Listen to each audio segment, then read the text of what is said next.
Today, we're diving into a familiar historical source. Honestly, probably one of the most famous books in the entire world. We're looking at the Diary of Anne Frank, but we're going beyond the history to uncover the remarkably relatable teenager behind the tragedy. Listen to this. On October 10, 1942, Anne Frank wrote, "This is a photo as I would wish myself to look all the time. Then I would, maybe, have a chance to come to Hollywood." It's just such a surprisingly ordinary teenage dream, isn't it? A young girl wishing she was pretty enough to become a famous Hollywood actress. And man, it immediately sets up this profound, heartbreaking contrast with the grim historical reality that we know she was actually living through. But before we explore those dreams, we really have to ground ourselves in the stark facts. Anneliese Marie, or Anne Frank, was a German-born Jewish girl. She wrote her diary while hiding with her family and 4 friends in an Amsterdam office building during the German occupation in World War II. They went into hiding in July 1942. After 2 long years, they were betrayed. And tragically, Anne died of typhus in the Bergen-Belsen concentration camp in early 1945, literally just days after her sister Margot. Chapter 1. The Girl Behind the Diary. To truly understand her text, we have to look at the extraordinary circumstances of how we even have her words today. Her father, Otto Frank, was the sole survivor of their group in hiding. When he finally returned to Amsterdam after the war ended, he found that Anne's diary had actually been saved. Convinced it was this totally unique record of those dark times, he took action to have it published in English under the name The Diary of a Young Girl. It chronicles her life from her 13th birthday right up until her final entry on August 1st, 1944. Chapter 2. Anatomy of Personal Records. So what exactly is a diary compared to other forms of writing? Well, think about it like this. A journal is basically a book for daily thoughts. A log is a much more official written record of events with strict times and dates.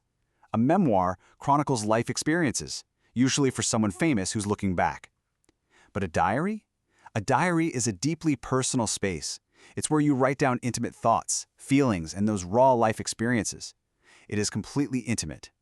And that intimacy is exactly what Anne was desperately seeking. Chapter 3. Finding a True Friend. You see, Anne didn't write this for history. She wrote it entirely for herself. She wrote, "Paper has more patience than people." She had this really profound realization on a day when she was feeling a little depressed, just sitting at home with her chin in her hands, completely bored and listless. She felt this absolute desperate need to get things off her chest, and she realized that a stiff-backed notebook wouldn't interrupt her, it wouldn't judge her, and it definitely wouldn't get bored.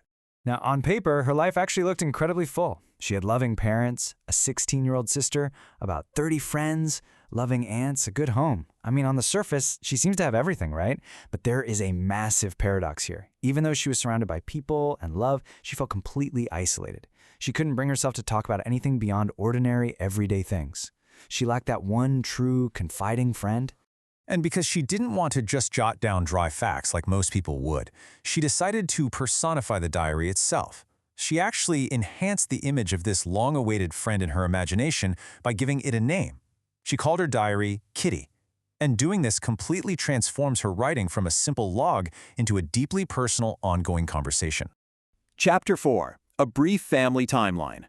Before diving into her daily stories, Anne actually felt compelled to sketch out her background. Her sister Margot was born in Frankfurt, Germany in 1926, followed by Anne in 1929. By 1933, as the Nazis gained power, her father emigrated to Holland, and the family eventually followed. But there's a really poignant detail here she shares about her grandmother. Her grandmother fell ill in 1941 and passed away in January 1942. When Anne's own birthday came around that summer, she made absolutely sure her grandmother's candle was lit right along with the rest. It's a small detail, but it just shows her incredibly deep capacity for love and memory. Chapter 5. The Chatterbox versus Mr. Keesing. Okay, now we get to what is arguably the absolute most delightful part of her writing. On Saturday, June 20th, 1942, Anne wrote this beautifully ordinary, honestly hilarious story about school life. The entire class is, as she puts it, quaking in its boots. They're shaking with fear and nervousness over an upcoming meeting where teachers decide who moves up to the next grade and who gets kept back. The boys behind Anne are literally betting their entire holiday savings on the outcome. Anne herself isn't too worried about her girlfriends or herself. Her only real concern is math. Otherwise, she notes super confidently that she gets along pretty well with all 9 of her teachers.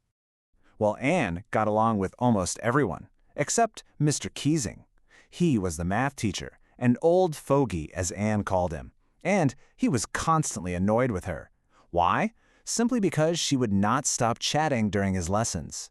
So after giving her several warnings, Mr. Keesing decided to punish her with extra homework.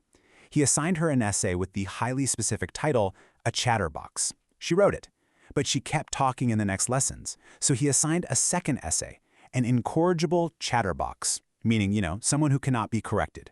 She wrote that one too. Finally, during the third lesson, he had absolutely had enough. Her punishment was a third essay entitled, Quack, Quack, Quack, said Mistress Chatterbox.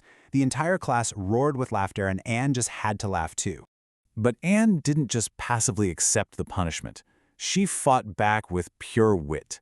In her first essay, she decided to come up with convincing arguments to prove the absolute necessity of talking. She brilliantly argued that talking is just a fundamental student's trait. Even better, she claimed she couldn't possibly cure herself of this habit because her mother talked just as much as she did, and, well, there's simply not much you can do about inherited traits. Mr. Keesing actually had a really good laugh at her logic. But by the time the Quack Quack essay rolled around, Anne's ingenuity on the topic of chatterboxes was nearly exhausted. She needed something totally original. Her friend San, who was great at poetry, offered to help her write the essay in verse. Anne jumped for joy at the idea. She wrote this beautiful, satirical poem about a mother duck and a father swan with 3 baby ducklings. And in the poem, the baby ducklings were bitten to death by the father simply because they quacked too much. She was totally turning the joke right back on Mr. Keesing. And you know what the best part is? Mr. Keesing took the joke exactly the right way. He read the poem to the class, added his own comments, and even read it to several other classes. Since then, Anne noted, she was actually allowed to talk and wasn't assigned any more extra homework. In fact, Mr. Keesing started making jokes himself. It was a really sweet victory, showing how her sharp humor and intelligence completely won over the strict teacher. Chapter 6. The Power of Ordinary Voices. We just spent time laughing at a schoolgirl outsmarting her math teacher, knowing full well she was about to be forced into a secret annex, hiding for her life. So, why does this Chatterbox's intimate diary remain one of the world's most read books? Because she wasn't just a victim. She was a vibrant, funny, highly intelligent teenager who worried about math and Hollywood and finding a true friend. Her brilliant, ordinary observations are exactly what make the tragedy of the Holocaust so profoundly impactful today. It really forces us to ask, how much immeasurable human potential was lost in the darkness?